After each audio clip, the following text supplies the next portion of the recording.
ಆತ್ಮೀಯ H16 news ಅರ್ಥಾತ್ ಹೇ ಸಿದ್ದರಾಮಯ್ಯ ಸ್ವಾಗತ. ನಾನು ನಿಮ್ಮ MI ಅಥವಾ ಮಲ್ಲಪ್ಪ ಜೋದವರು. ಕಳೆದ 2 ದಿನಗಳಿಂದಲೂ ಅಥವಾ 1 ವಾರ 2 ವಾರಗಳಿಂದಲೂ ಒಂದು ಸುದ್ದಿ ಹರಿದಾಡ್ತಾ ಇದೆ ಮೇಲಿನ ಮೇಲೆ. ಸತೀಶರ ಆಪ್ತರಿಂದ ಇದು ಹೊರಗೆ ಬಂದಂಥ ಮಾತುಗಳು ಕೇಳಿ ಬರ್ತಾ ಇದ್ದಾವೆ. ಏನದಂಥ ಸುದ್ದಿ ಈಗ ನಿಮಗೆ ಗೊತ್ತಿರ್ಬೋದು, ನೋಡಿರ್ಬೋದು ಬೇರೆ ಬೇರೆ ವಾಹಿನಿಗಳಲ್ಲ. ಏನಪ್ಪ ಅಂದರೆ ಸತೀಶ್ ಅವರು DKಶಿ ಜೊತೆಗೆ ಹೊಂದಾಣಿಕೆ ಮಾಡ್ಕೊಂಡಿದ್ದಾರೆ ಅನ್ನುವಂಥ ಸುದ್ದಿ. ನಿಜಾನ ಇದು? ಇರ್ಬೋದು, ಇರಲಿಕ್ಕಿಲ್ಲ ಅಂತ ಹೇಳೋಕ್ಕಾಗೋದಿಲ್ಲ. ಯಾಕಂದ್ರೆ ರಾಜಕೀಯದಲ್ಲಿ ಇವತ್ತಿದ್ದಂಥ ಮಿತ್ರ ನಾಳೆ ಶತ್ರು, ನಾಳೆದ್ದು ಮತ್ತೆ ಮಿತ್ರ ಆಗುವಂಥ ಸಾಧ್ಯತೆಗಳಿದ್ದಾವೆ. ಇದ್ದರೂ ಇರ್ಬೋದು ಅಂತ ಒಪ್ಪುಕೊಳ್ಳುವಂಥದ್ದುವರೆಗೆ. ಆದರೆ ಅಹಿಂದ ಮೂಮೆಂಟದಲ್ಲೇ ಸಿದ್ದರಾಮಯ್ಯರನ್ನು ಬದಿ ಸರಿಸಿ ತಾವು ನಾಯಕರು ಆಗ್ಲಿಕ್ಕೆ ಹೊರಟಿದ್ದಾರೆ ಸತೀಶ್ ಅವರು ಅನ್ನೋ ಮಾತನ್ನು ಒಂದು ಸ್ವಲ್ಪ ನಂಬೋದಕ್ಕೆ ಅರ್ಹ ಈ ಮಾತುಗಳ ಅನ್ನುವಂಥದ್ದು. ಯಾಕಂದ್ರೆ ಇವತ್ತು ಏನಾದರೂ ಸತೀಶ್ ಅವರು ರಾಜ್ಯ ಮಟ್ಟದಲ್ಲಿ ಬೆಳೆದಿದ್ರೆ ಸ್ವತಃ ಪ್ರಯತ್ನದ ಹಿಂದೂ ಹೋರಾಟದ ರಾಜಕೀಯ ಇತಿಹಾಸ ಅವರು ನೋಡಿದಾಗ ಪ್ರಯತ್ನದ ಇಲ್ಲ ಅಂತಲ್ಲ. ಆದರೂ ರಾಜ್ಯ ಮಟ್ಟದಲ್ಲಿ ಈ ಪ್ರಮಾಣದಲ್ಲಿ ಇವತ್ತು ಒಂದು ಮುಖ್ಯಮಂತ್ರಿ ಸ್ಥಾನಕ್ಕೆ ಸ್ಪರ್ಧೆ ಮಾಡೋ ಆಟೋಮೆಟಿಕ್ ಬೆಳೆದಿದ್ದರೆ ಅದರಲ್ಲೂ ಬುದ್ಧಿವಂತ ಸತೀಶ್ ಅವರು ಎದ್ದು ನಿಂತಿದ್ದ ಅದು ಕಾರಣೀಕರ್ತರು ಸಿದ್ದರಾಮಯ್ಯರು ಅನ್ನೋದ್ರಲ್ಲಿ 2 ಮಾತಿಲ್ಲ. ಇದರ ಮೇಲಿನ ಮೇಲೂ ರಮೇಶ್ ಜಾರಕಿಹೊಳಿ ಅವರು ಸಹಿತ ಅಲ್ಲೆಲ್ಲ ವ್ಯಕ್ತಪಡಿಸ್ತಾ ಇರ್ತಾರೆ. ಇಬ್ಬರಿಗೂ ಇಡೀ ತಾವು ಮನೆತನಕ್ಕೆ ಒಬ್ಬ ಗುರು ಇದ್ದಂಗಿದ್ದಾರಪ್ಪ ಅಂತೇಳಿ. ಅದೇ ಕಾಲಕ್ಕೆ ಇವತ್ತು ಮಾಧ್ಯಮದಲ್ಲಿ ಈ ರೀತಿ ಬರೋದು ನೋಡಿದಾಗ ಹೌದು ಹೊಂದಾಣಿಕೆ ಆಗಿರ್ಬೋದು ಸರಿ, ಆದರೆ ಅಹಿಂದದ ನಾಯಕ ತಾನಕ್ಕೆ ತೋಡ್ಬೇಕು ಅನ್ನೋ ಮಟ್ಟಕ್ಕೆ ಅವ್ರು ಗುರುವನ್ನು ಮೀರಿಸಿದಾರ, ಗುರುವನ್ನು ಬದುಕಿ ಸರಿಸಿದಾರೆ ಅನ್ನುವಂಥ ಮಾತುಗಳು ಕೇಳಿ ಬರ್ತಾ ಇದ್ದಾವೆ. ಇದು ನಿಜ ಆಗಿದ್ದರೆ ನಿಜವಾಗಿಯೂ ಒಂದು ರೀತಿಯಿಂದ ಇದು ಏನಪ್ಪ ಅಂತಂದ್ರೆ ಏನು ಹೇಳಿಕ್ಕೆ ಸಾಧ್ಯ ಇಲ್ಲ ಅಂತ ಮಾತು ಖಂಡನಾರ್ಹ ಅನ್ನುವಂಥ ಒಂದು ಮಾತನ್ನು ಹೇಳಬೇಕಾಗ್ತದೆ. ಯಾಕಂತಂದ್ರೆ ಸಿದ್ದರಾಮಯ್ಯನವರು ಇವತ್ತು ಸ್ವತಃ ಅವ್ರ ಮಗ ಇಲ್ಲ ರಾಬಾಗ್ ಬಂದಾಗ ನಮ್ಮ ಸಿದ್ದರಾಮಯ್ಯ ನಮ್ಮ ತಂದೆಯವರ ಸಿದ್ಧಾಂತ ಪಾಲನೆ ಮಾಡುವಂಥವ್ರು ಯಾರಿದ್ರು ಅವರು ಸತೀಶ್ ಅವರು ಅಂತ ಹೇಳಿದಾಗ ಅವ್ರಿಗೆ ಒಂದು ರಾಜ್ಯ ಮಟ್ಟದ ವ್ಯಕ್ತಿತ್ವಕ್ಕೆ ಹೋಗಿ ತಂದು ನಿಲ್ಲಿಸೋಲ್ಲಿ ಬಹುದೊಡ್ಡ ಪಾತ್ರ ಸಿದ್ದರಾಮಯ್ಯರ ಮುಂದೆ ಅವ್ರು ಬದುಕಿ ಸರಿಸ್ಲಿಕ್ಕೆ ಸಾಧ್ಯನಾ ಅಂತ. ಹೌದು, 2028ರವರೆಗೆ ತಾನು ಮುಖ್ಯಮಂತ್ರಿ ಆಗಬೇಕು ಅಭಿಲಾಷೆ ಅದ ಯಾರಿಗಾದ್ರೂ ರೀ. ಇವತ್ತು ಎಲ್ಲರಿಗೂ ಅದ, ಮುಖ್ಯಮಂತ್ರಿ ಆಗೋದು ಯಾರು ಬೇಡ ಅಂತಾರೆ. ಸಿದ್ದರಾಮಯ್ಯಲ್ಲೂ ಇರ್ಬೋದು, ಇಲ್ಲಂತಲ್ಲ, ಅವರು ಪ್ರಯತ್ನ ಮಾಡ್ತಾ ಇದ್ದಾರೆ. 2028ರಲ್ಲಿ ಸತೀಶ್ ಅವರು ಸ್ವತಃ ಅನೇಕ ಸಲ ಹೇಳ್ಕೊಂಡಿದ್ದಾರೆ, ನಾವು 2027 ಇಲ್ಲಪ್ಪ ಅಂತೇಳಿ. ಅಂದ್ರೆ ಅಲ್ಲೆಲ್ಲೋ ಒಂದು ಹೊಂದಾಣಿಕೆ ಅದಪ್ಪ ಸಿದ್ದರಾಮಯ್ಯ ನಡಕ ಮತ್ತು ಸತೀಶ್ ನಡಕ ಅನ್ನೋಂಥ ಮಾತು. ಈ ನೆಲೆಗಟ್ಟಿನಲ್ಲಿ ಅವರಿದ್ದಂಥವರ ಮುನ್ನಡೆಯುವ ಸಂದರ್ಭದಲ್ಲೇ ಅಧ್ಯಕ್ಷ ಸ್ಥಾನ ಸಲುವಾಗಿ ಇವತ್ತು ಅಧ್ಯಕ್ಷ ಸ್ಥಾನ ಸಲುವಾಗಿ ಸಾಕಷ್ಟು ಪ್ರಯತ್ನ ನಡೆಸಿದ್ದು ಏನು ಸುಳ್ಳಿನಲ್ಲ. ಯಾಕಂದರೆ ಸರಳದ ಇಲ್ಲ, ಅಧ್ಯಕ್ಷರು ಯಾರು ಇರ್ತಾರೆ ಅವರು ಮುಂದಿನ ಮುಖ್ಯಮಂತ್ರಿ ಆಗುವಂಥ ಸಾಧ್ಯತೆ ಹೆಚ್ಚಿರ್ತಾವೆ ಅನ್ನೋ ಕಾರಣಕ್ಕಾಗಿ ಅಧ್ಯಕ್ಷದ ಒಂದು ಸ್ಥಾನವನ್ನು ತಾವು ಬಯಸ್ತಾ ಇದ್ದಾರೆ. ಅದೇ ಕಾಲಕ್ಕೆ ಸಿದ್ದರಾಮಯ್ಯರಂತೂ 2028ರಲ್ಲಿ ಕನಿಷ್ಠ 2028ರವರೆಗೆ CM ಸ್ಥಾನ ಬಿಟ್ಟು ಕೊಡೋದು ಅನ್ನೋದು ಎಲ್ಲರಿಗೂ ಕನ್ಫರ್ಮ್ ಆದಂಥ ವಿಷಯ ಅದು. ಯಾಕಂದರೆ ಆದಮೇಲೆ ಅವ್ರು ಮಾತಾಡೋದು ನೋಡಿದರೆ DKಶಿ ಅವರು ಮುಖ್ಯಮಂತ್ರಿ ಆಗ್ತೀನಿ CM ಆಗ್ತೀನಿ ಅಂತ ಓಡಾಡ್ಲಿಕ್ಕೆ ಶುರು ಮಾಡಿದ ತಕ್ಷಣ ಇವರದಿಂದ ಇನ್ನೂ 2 ಬಜೆಟ್ ನಾನು ಮಂಡಿಸ್ತನು ಹಾಗೆ ಹೀಗೆ 108 ಮಾತುಗಳು ಮೇಲ್ಮೇಲೆ ಮಾತಾಡೋದು. ಜೊತೆಗೆ ಅದು ಯಾವುದು ಆಗಲಿಲ್ಲ ಅಂದರೆ ಕಡೆಗೆ ದಲಿತ CM ಮಾಡಿದ್ರಪ್ಪ ನಾನು ಅಂತ ಮತ್ತೊಂದು ಡಾವನ್ನು ಪೇಚನ್ನು ಮುಚ್ಚರಿಸೋದು ನೋಡಿದಾಗ ಸಿದ್ದರಾಮಯ್ಯನವರಿಗೆ ಪೂರ್ಣ ಪ್ರಮಾಣದ ನಾನು ಮುಖ್ಯಮಂತ್ರಿ ಆಗೋಣ ಆಶೆ ಇರೋ ಸಂದರ್ಭದಲ್ಲೇ ಅಧ್ಯಕ್ಷ ಆಗೋ ಸಲುವಾಗಿ ಸಿದ್ದರಾಮಯ್ಯ ಬದುಕಿ ಸೇರಿಸಿ DKಶಿ ಅವ್ರನ್ನ CM ಮಾಡಿ ತಮ್ಮ ಗುರುಗಳನ್ನು ಬದುಕಿ ಸೇರಿಸ್ತಾರ ಅನ್ನುವಂಥದ್ದು ಮಾತ್ರ ಇವತ್ತು ನಂಬೋದು ಕಷ್ಟ ಆದರೂ ಸಹಿತ ರಾಜಕೀಯದಲ್ಲಿ ಏನು ಬೇಕಾದಾಗ್ಬೋದು ಅನ್ನೋದು ಅನೇಕ ಉದಾಹರಣೆಗಳಿದ್ದಾವೆ. ತಂದೆಯನ್ನು ಬದುಕಿ ಸೇರಿಸಿ ಮಗನ ಬದುಕಿ ಸೇರಿಸಿ ಎಷ್ಟೋ ತಂದೆಗಳು ತಂದೆ ಅಂದಿರ್ಬೋದು. ಇತಿಹಾಸವನ್ನು ನೋಡ್ತಾನೆ ಬಂದಿದ್ದೀವಿ ಅನೇಕ ಸಲ. ಶಹಜಾನ್ ಕತೆ ಬಂದಾಗ, ಔರಂಗಜೇಬನ ಕತೆ ಬಂದಾಗ ಇನ್ನುಳಿದ ಅನೇಕ ನಮ್ಮಲ್ಲೂ ಇದ್ದಾರೆ, ಇಲ್ಲ ಅಂತಲ್ಲ, ಹಿಂದೂಗಳಲ್ಲೂ ಇದ್ದಾರೆ. ಮತ್ತು ಇವತ್ತು ನಾವು ಜಗಳ ನೋಡ್ತಾ ಇದ್ವಿ ಪ್ರತಿನಿತ್ಯ, ತಂದೆ ಮಕ್ಕಳ ನಡಕ ಅಥವಾ ಮತ್ತೇನೋ ತಾಯಿ ಮಗಳ ನಡಕ ಇಂಥವು. ಅದೇ ರೀತಿ ಇಲ್ಲೂ ಇರ್ಬೋದಿಲ್ಲ ಅಂತಲ್ಲ. ಬಟ್ ಇವತ್ತು ರಾಜ್ಯದ CM ಏನಾದರೂ ಸತೀಶ್ ಅವರ ಮುಂದಿನ ದಿನದಲ್ಲಿ ಆದರೆ ಅದರಲ್ಲಿ ಬಹುದೊಡ್ಡ ಪಾತ್ರ ಸಿದ್ದರಾಮಯ್ಯರದ್ದು ಇರ್ತದೆ ಅನ್ನೋದ್ರಲ್ಲಿ 2 ಮಾತಿಲ್ಲ. ಯಾಕಂದ್ರೆ ಇವತ್ತು ಗಾಡ್ ಫಾದರ್ ಯಾರು ಇದ್ದರೆ ಈ ಒಂದು ಜಾರಕಿಹೊಳಿ ಕುಟುಂಬಕ್ಕೆ ಅವರು ಸಿದ್ದರಾಮಯ್ಯನವರು. ಇದನ್ನು ಹಲವು ಸಲ ಒಪ್ಕೊಂಡಿದ್ದಾರೆ ಅಂತ ಹೇಳಿ ಹೇಳಿದ್ದೀನಿ ನಿಮ್ಮ ರಮೇಶ್ ಅವರಾದರೂ ಸಹಿತ. ಅಷ್ಟು ಅನ್ಯೋನ್ಯತೆ ಅವ್ರ ಮಧ್ಯದಲ್ಲಿದ್ದಾಗ ಅವ್ರನ್ನ ಬದುಕಿ ಸರಿಸೋ ಅವಶ್ಯಕತೆ ಏನದ ಅವ್ರಿಗೆ. ಅವರು ಹೇಳಿದರೆ ಅವರ ಈ ಎತ್ತ ಸ್ಥಾನಕ್ಕೆ ತಂದು ನಿಲ್ಲಿಸೋ ಸ್ಥಿತಿಯಲ್ಲಿದ್ದಾರೆ ಅನ್ನೋ ಸಹಿತ ಅಷ್ಟೇ ಮಾನಸಿಕ ಸ್ಥಿತಿಯನ್ನು ಅಭ್ಯಾಸ ಮಾಡಿದಾಗ ಕಂಡು ಬರುವಂಥದ್ದು. ಸ್ವತಂತ್ರವಾದ ಮೀಡಿಯಾಗೆ ಬೇಕಾಗಿರುವುದು ಸ್ವತಂತ್ರ ಧ್ವನಿ. ಆ ಸ್ವತಂತ್ರ ಧ್ವನಿ ಉಳಿಸಲು ನೀವು ಮಾಡಬೇಕಾದದ್ದು ಇಷ್ಟೇ. ಅದೇನಪ್ಪಾ ಅಂತಂತಂದ್ರೆ ನಿಮ್ಮ ಕೈಲಾದಷ್ಟು ಸಹಾಯ ಈ ಚಾನಲ್ಗೆ ಮಾಡಿ ಹಾಗೂ ನಿಮ್ಮ ಧ್ವನಿಯನ್ನು ಕಾಪಾಡಿಕೊಳ್ಳಿ. ಹೀಗಾಗಿ ಇವೇನು ಸುದ್ದಿ ಹರಿದಾಡ್ತಾ ಇದೆ, ಅವರ ಆತ್ಮೀಯರು ಏನೋ ಹಬ್ಬಿಸಿದ್ದಾರೆ ಹೇಳಿದ್ದಾರೆ ಅಂತೇಳಿ ಏನು ರೆಫರ್ ಕೊಟ್ಟು ಹೇಳ್ತಾ ಇದ್ದಾರಲ್ಲ, ಅವರ ಆತ್ಮೀಯರು ಯಾರು ಗೊತ್ತಿಲ್ಲ. ಮತ್ತು ಇದು ಸುದ್ದಿ ಎಷ್ಟು ಮಟ್ಟಿಗೆ ನಂಬಲಾರ ಅನ್ನೋದು ಸಹಿತ ಅಷ್ಟೇ ಪ್ರಶ್ನಾರ್ಹದ. ಎಲ್ಲ ನೆಲೆಗಟ್ಟಿನಲ್ಲೇ ಸತೀಶ್ ಅವರ ಈ ಒಂದು ವಿಷಯಕ್ಕೆ ಕ್ಲಿಯರೆನ್ಸ್ ಕೊಡುವುದು ಇಷ್ಟಲ್ಲೇ ಅಥವಾ ಕೊಡದೇನೂ ಇರ್ಬೋದು. ಯಾಕಂದರೆ ಇದು ಕೊಡುವುದರಿಂದ ಏನಾಗ್ಬೋದು, ಕೊಡದೇ ಇದ್ದರೆ ಏನಾಗ್ಬೋದು ಅನ್ನೋದು ಅನೇಕ ಮುಖಗಳಿದ್ದಾವೆ. ಅದಕ್ಕೆ ಕೊಟ್ಟರೆ ಕ್ಲಿಯರೆನ್ಸ್ ಆಗಿಲ್ಲಪ್ಪ ಅದು ಏನಂತ ಅದಿಲ್ಲ ಗುರುಗಳು ಅಂತಂದ್ರೆ ಮುಗಿದು ಬಿಡ್ತದೆ. ಇಲ್ಲಪ್ಪ ಅದೊಂದು ಮತ್ತೊಂದು ಸ್ಟೇಟ್ಮೆಂಟ್ ಬೈರಲ್ ಬಂತದ ಮತ್ತು ಚರ್ಚೆ ಸ್ಟಾರ್ಟ್ ಆಗ್ತದೆ.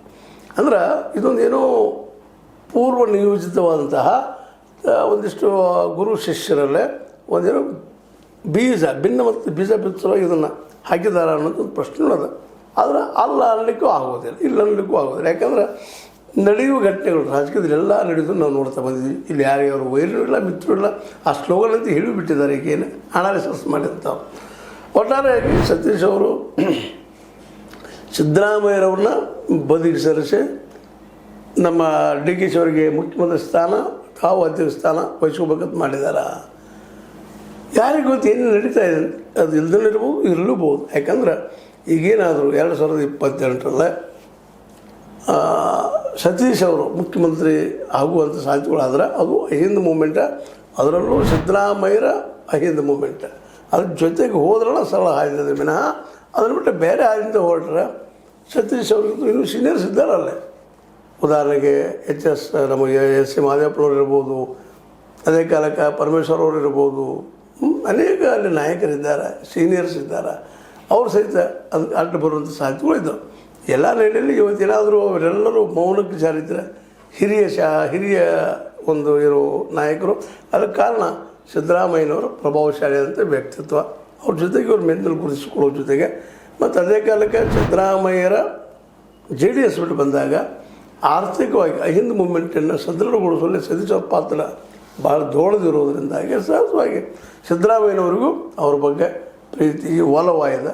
ಅದನ್ನು ಈ ರೀತಿಯಾಗಿ ಸುದ್ದಿ ಬರೋದನ್ನು ನೋಡಿದಾಗ ಒಂದಿಷ್ಟು ನಮಗೂ ಮಾತಾಡಬೇಕು ಅನಿಸ್ತಾ ಆ ವಿಷಯದಲ್ಲ. ಯಾಕಂದ್ರೆ ರಾಜಕೀಯದಲ್ಲಿ ಯಾರು ಮಿತ್ರರು ಶತ್ರುಗಳು ಅಂದರೂ ಸಹಿತ ಒಂದಿಷ್ಟು ಆತ್ಮೀಯತೆಗಳು, ಒಂದಿಷ್ಟು ಒಳ್ಳೆಯ ಗುಣಗಳಿದ್ದಂಥವು ವ್ಯಕ್ತಿಗಳು ನಮ್ಮ ಜೊತೆಗೆ ಇರೋದು ಬಹಳ ಮಹತ್ವದಿದೆ. ಯಾಕಂದ್ರೆ ಸಿದ್ದರಾಮಯ್ಯನಂಥ ಒಂದು ಸಾಮಾನ್ಯ ಕುಟುಂಬದ ಬಂದ ಈ ಹಂತಕ್ಕೆ ಬೆಳೆದಂಥ ಅನೇಕ ಸೋಲು ಗೆಲುವುಗಳನ್ನು ಕಂಡುಕೊಂಡು ಬಂದವರು ಇವತ್ತು ಸಹಜವಾಗಿ ಅವರ ಒಂದು ಆತ್ಮೀಯತೆಗೆ ಬಂದು ತಿಳ್ಕೊಂಡಿದ್ದಾಗೆ ಮೋಸ್ಟ್ಲಿ ಸತೀಶ್ ಅವರು ಆ ಹೆಜ್ಜೆ ಇಡಲಿಕ್ಕಿಲ್ಲ. ಇಟ್ಟಿದ್ದರೂ ತಪ್ಪೋ ಸರಿಯೋ ಅವ್ರಿಗೆ ಬಿಟ್ಟಂಥ ವಿಷಯ. ಆದರೆ ಜನರಲ್ಲಾಗಿ ನಾವು ಮಾತಾಡುವಂಥದ್ದು ಏನಪ್ಪ ಅಂದ್ರೆ ಇದೆಲ್ಲಕ್ಕಿಂತಲೂ ಇಂಪಾರ್ಟೆಂಟ್ ಅಂದ್ರೆ ಸತೀಶ್ ಅವರು ಸಿದ್ದರಾಮಯ್ಯ ಜೊತೆಗೆ ಹೋಗೋದ್ರಿಂದಾಗಿ ಆಪತ್ತುಗಳು ಎದುರಾಗೋದು ಭಾಳ ಕಡಿಮೆ. ಯಾಕಂದರೆ ಡಿ ಕೆ ಶಿ ಅವರು ಸಾಮಾನ್ಯದವರಲ್ಲ. ಅವರು ರಾಜಕೀಯವಾಗಿ ಸಾಕಷ್ಟು ಸೋಲು ಗೆಲುವು ಕಂಡಂಥವ್ರು. SM ಕೃಷ್ಣ ಅವ್ರ ಜೊತೆಗೆ, ಅವರಲ್ಲೂ ದೇವೇಗೌಡರ ಜೊತೆಗೆ, ಅವರ ಮಗ HDK ಜೊತೆಗೆ ಸದಾ ಒಂದು ಸಂಘರ್ಷಣೆ ಮಾಡ್ಕೊಂಡು ಬೆಳೆದಂಥವ್ರು ಅವರು ಮತ್ತು ಅವರ ತಮ್ಮ DK ಶಿವಕುಮಾರ್ ಮತ್ತು ಸುರೇಶ್ ಇವರಿಬ್ಬರು ಬಲಿಷ್ಠ ಕಾಂಬಿನೇಷನ್ ಒಕ್ಕಲಿಗರ ಸಮುದಾಯದಲ್ಲೇ. ಅದರಲ್ಲೂ ದೇವೇಗೌಡರ ಕುಟುಂಬವನ್ನು ಎದುರು ನಿಂತಿದ್ದು ಸಣ್ಣ ಸಾಹಸ ಅಲ್ಲ. ಅದಕ್ಕೆ SM ಕೃಷ್ಣ ಸಹಕಾರ ಇರ್ಬೋದು, ಆ ಮಾತು ಬೇರೆ. ಒಟ್ಟಾರೆಯಾಗಿ ಇವೆಲ್ಲ ಪಿಕ್ಚರ್ ನೋಡಿದಾಗ ಸತೀಶ್ ಅವರು ಡಿ ಕೆ ಶಿ ಅವ್ರ ಜೊತೆಗೆ ಮಿತ್ರತ್ವ ಬೆಳೆಸೋದು ತಪ್ಪಲ್ಲ, ಅದು ಅಡ್ಜಸ್ಟ್ಮೆಂಟ್ ಪೊಲಿಟಿಕ್ಸ್ ಮಾಡೋದು ತಪ್ಪಲ್ಲ. ಆದರೆ ಇವ್ರನ್ನ ನಮ್ಮ ಸಿದ್ದರಾಮಯ್ಯನವರನ್ನು ಬದಿಗೆ ಸರಿಸ್ತಾರ ಅಂಥವೇನೋ ರಿಮಾರ್ಕ್ಸ್ ಬಂದಿದ್ದರಿಂದಾಗಿ ಅದು ಒಂದು ಹಂತದವರೆಗೆ ಸರಿ ಅಲ್ಲ ಅನ್ನುವಂಥ ಮಾತನ್ನು ಹೇಳ್ತಾ ಏನೂ ಇರಲಿ, ಸತೀಶ್ ಅವರು ಅವ್ರ ತಮ್ಮ ವ್ಯಕ್ತಿತ್ವದಿಂದ ಜೊತೆಗೆ ಸಿದ್ದರಾಮಯ್ಯ ಸಹಕಾರದಿಂದ ಇನ್ನೂ ಯಾವುದೋ ಕಾಲದಿಂದ ಗೆಲ್ತಾ ನಡೆದಿದ್ದಾರೆ. ಎಲ್ಲೂ ಮುಖ್ಯ ಅನ್ನೋಕ್ಕಿಂತಲೂ ಒಳ್ಳೆಯ ಸಂಬಂಧಗಳನ್ನ ಇಟ್ಕೊಂಡು ಹೋಗಿಸಿದ ಅಷ್ಟ ಮುಖ್ಯ ಅನ್ನುವಂಥ ಮಾತನ್ನು ಮಾತಾಡ್ತಾ ಮೋಸ್ಟ್ಲಿ ಈ ಒಂದೇನು ಅವರ ಸುತ್ತಮುತ್ತ ಇರುತ್ತಿರುವಂಥ ಸತೀಶರ ಸುತ್ತಮುತ್ತ ಇರುತ್ತಿರುವಂಥ ಜನ ಈ ಮಾತುಗಳನ್ನ ಹಬ್ಬಿಸಿದ್ದಾರೆ ಅನ್ನುವಂಥ ಮಾತುಗಳು ಕೇಳಿ ಬರೋದರಿಂದಾಗಿ ಸತೀಶ್ ಅವರ ಕುರಿತಾಗಿ ಅವರು ಚಿಂತನೆ ಮಾಡಬೇಕು. ಇದಕ್ಕೆ ಉತ್ತರ ಅವರು ಕೊಡ್ಬೋದು ಮೋಸ್ಟ್ಲಿ, ಅದು ಅವ್ರಿಗೆ ಬಿಟ್ಟಿದ್ದು ಅಂತ ಹೇಳ್ತಾ. ಏನೋ ಆಗಲಿ ಸತೀಶ್ ಮತ್ತು ಸಿದ್ದರಾಮಯ್ಯನವರ ಒಂದು ಕಾಂಬಿನೇಷನ್ ಏನಾದ್ರೆ ಅಹಿಂದ ಮೂಮೆಂಟ್ದಲ್ಲೇ ಭಾಳ ದೊಡ್ಡದು. ಮತ್ತು ಅವರಿಬ್ಬರ ಪ್ರಯತ್ನದಿಂದಾಗಿ ಇವತ್ತು ಹಿಂದುಳಿದ ಸಮುದಾಯ ದಲಿತ ಸಮುದಾಯದಲ್ಲಿ ಒಂದಿಷ್ಟೇನೋ ಮೂಮೆಂಟ್ಗಳು ಕಾಣ್ತಾ ಇರೋದು ಏನು ಸುಳ್ಳಲ್ಲ. ಯಾಕಪ್ಪ ಅಂತಂದ್ರೆ ಒಬ್ಬರು ಗಟ್ಟಿಯಾಗಿ ಆರ್ಥಿಕ ನೆಲೆ ಅಥವಾ ಆರ್ಥಿಕ ಭದ್ರತೆಯನ್ನು ಒದಗಿಸಿ ಆ ತಳ ಸಮುದಾಯಕ್ಕೆ ಒಂದು ಏನಪ್ಪ ಅಂದ್ರೆ ಅನುಕೂಲ ಮಾಡಿಕೊಡೋದನ್ನು ಗಮನಿಸಿದಾಗ ಸಿದ್ದರಾಮಯ್ಯ ಪಾತ್ರ ಅಂದರೆ ಭಾಳ ದೊಡ್ಡದು. ಅವ್ರ ಜೊತೆಗೆ ಇರುತ್ತಿರುವಂಥ ಇವತ್ತು ನಮ್ಮ ಸತೀಶ್ ಅವರಾಗಿರ್ಬೋದು ಅಥವಾ ಇನ್ನುಳಿದ ಮಹದೇವಪ್ಪನವರಾಗಿರ್ಬೋದು, ಪರಮೇಶ್ವರ್ ಅವರಾಗಿರ್ಬೋದು, ಇವ್ರ ಪಾತ್ರ ದೊಡ್ಡ ಇದ್ದಾವೆ ಅಂತ ಹೇಳ್ತಾ ಇನ್ನು ನೋಡೋಣ ಅದು ಮುಂದಿನ ಏನಾಗ್ತದೆ, ಸರಿ ಖರೇನೋ ಸುಳ್ಳೋ ಇದನ್ನು ಮುಂದಿನ ದಿನ ನಮ್ಗೆ ತೋರಿಸ್ತಾವೆ ಅಂತ ಹೇಳ್ತಾ ಇದು ನಿಮ್ಮ ಲೈಕ್ ಆಗಿರ್ಬೋದು. ಲೈಕ್ ಮಾಡಿ ಶೇರ್ ಮಾಡಿ ಕಮೆಂಟ್ ಮಾಡಿರಿ.